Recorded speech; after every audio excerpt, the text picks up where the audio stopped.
Welcome to Slow American English, the podcast for learners of American English. I'm your host, Karen Tolliver. This is episode number 65, the Indianapolis 500. Before we begin, here are 3 important items. 1. Buy all the Slow American English workbooks now on Amazon. They are for both teachers and students. There are pre-planned lessons for each episode with listening, reading, speaking, and writing exercises, transcripts, and answer keys. You can even use the workbooks without the podcast recordings, so get yours today. 2. Many thanks to my Patreon patrons for your monthly contributions that keep the podcast going. You help pay for web hosting and other expenses. Without you, I could not produce this free podcast for English learners all over the world.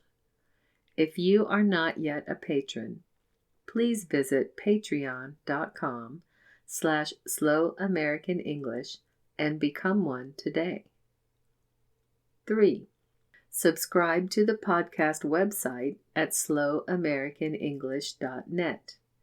There are free transcripts plus links to become a patron and to buy the workbooks. Now for the podcast.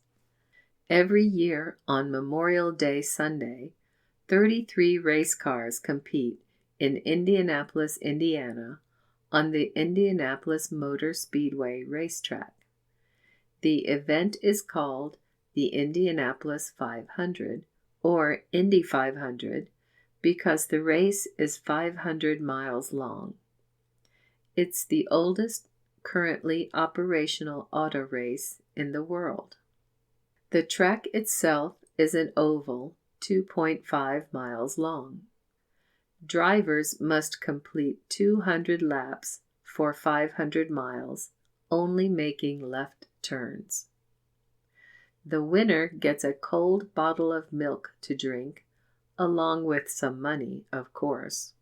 The cars are Indy cars, which are similar to Formula One cars in that they have open cockpits and one seat, but the design is different.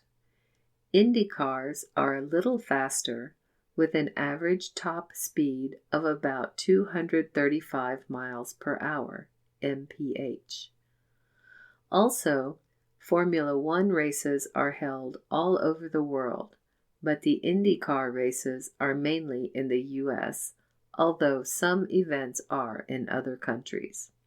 Of course, the Indianapolis Motor Speedway is only one of the tracks where IndyCar races are held, but it is the most famous. Because the original Indy 500 track was made of bricks, it's nicknamed the Brickyard. Nowadays, it is asphalt, but there is still a strip of bricks across the track that serves as the finish line. Many races are held there, including some Formula One and NASCAR races. For the Indy 500, the traditional announcement for the start of the race was, "Gentlemen, start your engines." Since 1977, however, women have competed in the race, so now the announcement is often, "Drivers, start your engines." The track was built in 1909, and the first Indy 500 race was in 1911. At times, the race has been delayed or shortened because of rain, and sometimes the race was completed the following day or week. Only 6 times has it been canceled altogether, twice during World War I and 4 times during World War II. In 2020, it has been rescheduled for August because of the coronavirus pandemic. Some famous driver names in IndyCar history are A.J. Foyt, Danica Patrick, Mario and Michael Andretti, Bobby, Al, and Al Unser Jr., Helio Castroneves, and Rick Mears. Another well-known name is Roger Penske, a former driver who leads a large automotive company and sponsors racing teams. In fact, Penske's company owns the Indianapolis Motor Speedway itself. NTT IndyCar is the regulating organization for IndyCar racing events held throughout the year. They make the rules and keep records. Drivers make points for such things as participating, number of laps completed, speed, and winning. To begin the Indy 500, a special car leads the race cars around the track to warm up before the race begins. This car is called a pace car. As with other car races, a green flag is waved to start the race, and the pace car exits the track. A yellow flag is waved for caution, for example, when there is a crash and the drivers must slow down and maintain position. In this case, the pace car re-enters the track and leads the other cars again. A red flag is waved to stop the race if conditions are too dangerous. A black and white checkered flag is waved when the winner crosses the finish line at the end.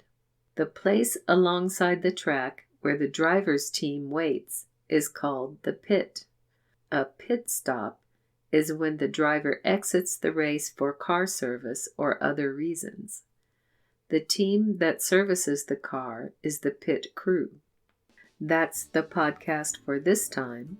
Slow American English is written and produced by Karen Tolliver. Copyright 2020.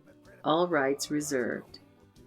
For a free transcript and to subscribe to the podcast, visit slowamericanenglish.net. You can also subscribe via any podcast feed reader. Theme music is written and performed by S.W. Campbell and used by permission. Find more music by this artist at soundclick.com/SWCAMPBELL. This has been Slow American English. I'm Karen Tolliver. Thank you for listening.